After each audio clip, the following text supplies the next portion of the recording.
오늘은 비가 많이 옵니다. 지난번 강의에서 제1부 왜 우리는 가장 가까운 사람과 싸울까에 대해서 소개를 드렸습니다. 1장에서 무의식 심리 패턴이다. 두 번째 본능적인 반응 구조였다. 세 번째 정보 처리 방식의 차이 때문에 우리는 서로 다른 감각으로 세상을 들여다보고 정보 이해과 해석 방식이 다르기 때문에 충돌이 생길 수밖에 없었고, 결국 이것은 불교의 시각 그리고 심리 백신 대화법을 통해서 이해와 칭찬 요청이라는 심리 백신 대화법을 통해서 해결할 수 있다라고 말씀드린 바 있습니다. 오늘은 제2부 NLP와 불교의 만남을 소개하도록 준비했습니다. 자, 제1장 NLP란 무엇인가에 대해서 첫 번째, 사람은 말 그대로 느끼고 늑대로 행동한다. 두 번째, NLP란 마음의 구조를 언어로 재설계하는 기술이다.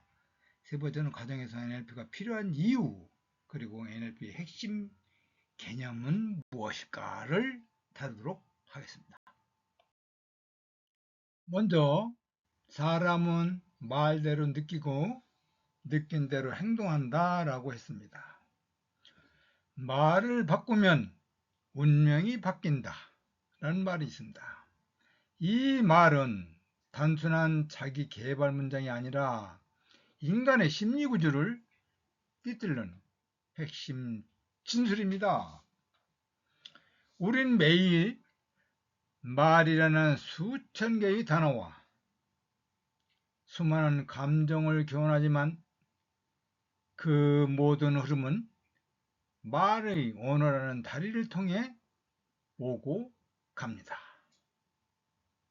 내가 스스로에게 던지는 말, 배우자를 향해 툭 튀어나오는 말, 아이 앞에서 무심코 내뱉는 말 등 그 말들은 모두 나의 내부 표상, 즉 감정과 생각의 구조에서 나온 것입니다. 따라서 단어, 말투, 몸짓 하나까지 매우 중요함을 알아야 합니다. 다음 두 번째로 NLP란 마음의 구조를 언어로 재설계하는 기술이다라고 합니다. 앞에서도 강의를 했지만은 NLP는 신경 언어 프로그램, 뇌로 랭귀스틱 프로그래밍이라고 이 말의 줄임말로서 NLP입니다. 이는 1970년대에 미국의 심리학자 리처드 밴들러와 언어학자 존 그리드가 사람들이 어떻게 말을 하고 느끼고 반응하는지를 분석한 기술에서 시작되었습니다. 간단히 말해 NLP는 사람은 오감을 통해 세상을 인식한다. 즉 시각, 청각, 촉각 등 그 인식은 내면에서 보이지 않게 삭제, 왜곡, 일반화되어 개인의 고유 내부 표상으로 생겨난다고 했습니다. 내부 표상은 자신의 자아상, 감정 반응, 행동 방식 등을 결정한다 얘기했습니다. 예를 들면 어릴 적 부모로부터 넌 왜 그렇게 느려? 라는 말을 자주 듣는 사람은 실수 앞에서 늘 불안하고 방어적으로 반응을 하기 때문에 난 못 해낼 거야 라는 내부 표정을 갖게 된다는 사실입니다.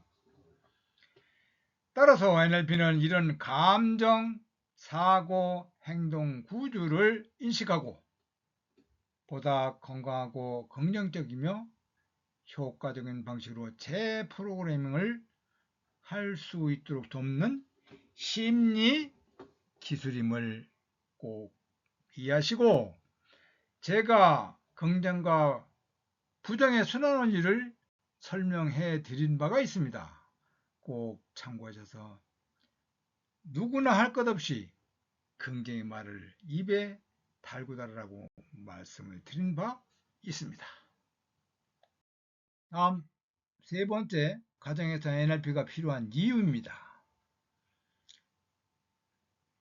가족은 가장 가까운 공동체이지만 심리적으로는 가장 자동화된 감정 패턴이 작동하는 관계다.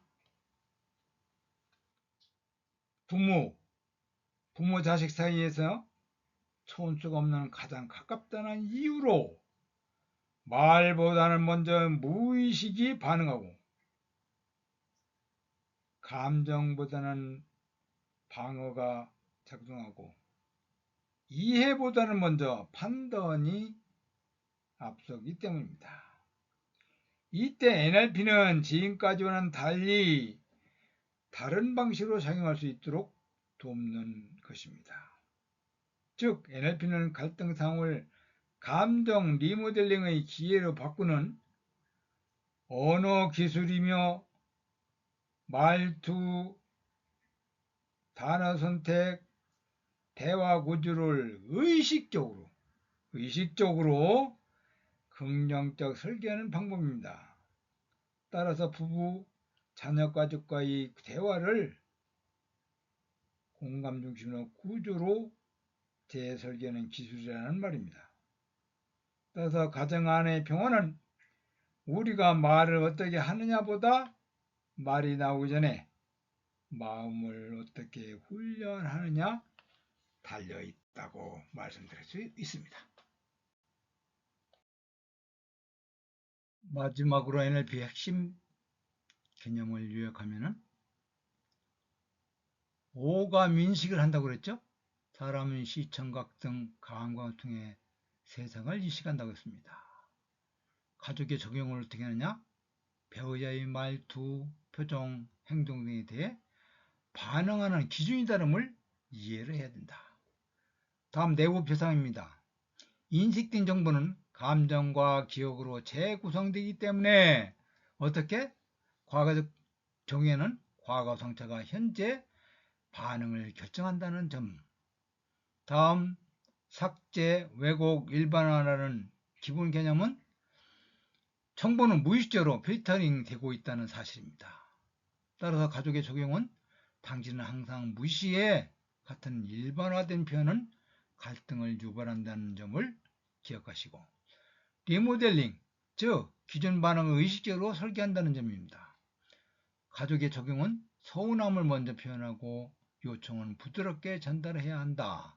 앞에서 설명드린 심리 백신, 이해, 칭찬, 요청의 단계로 한다는 거죠. 언어 패턴은 말은 감정 구조를 반영한다고 했죠? 그래서 가족의 적용은 어떻게 하느냐? 당신은 왜 그래? 보다는 나는 이렇게 느껴요. 라고 감정 표현을 해야 된다는 사실을 말씀드립니다. 마지막으로 NLP의 핵심 개념을 요약하면 오감 인식이 한다고 그랬죠? 그리고 내부 표상이 어떻게 됐다고? 그리고 삭제와 왜곡, 일반어를 통과한다는 것, 리모델링을 한다는 얘기, 그래서 심리 백신으로 이해, 칭찬, 요청을 하는 방법을 기억하시라고 했죠? 언어 패턴이 어떻다고? 감정적으로 해야 된다라고 결론을 맺으면서 21세기 과학으로 풀어나가는 NLP 심리치료 모델에 대한 핵심적인 내용을 조만간 강의를 준비해 놓은 게 있으니까 보여드리도록 하겠습니다. 요거 보시고 또 최근에 어느 분들께서 음악으로 제작된 내용이 저한테 온 게 있습니다.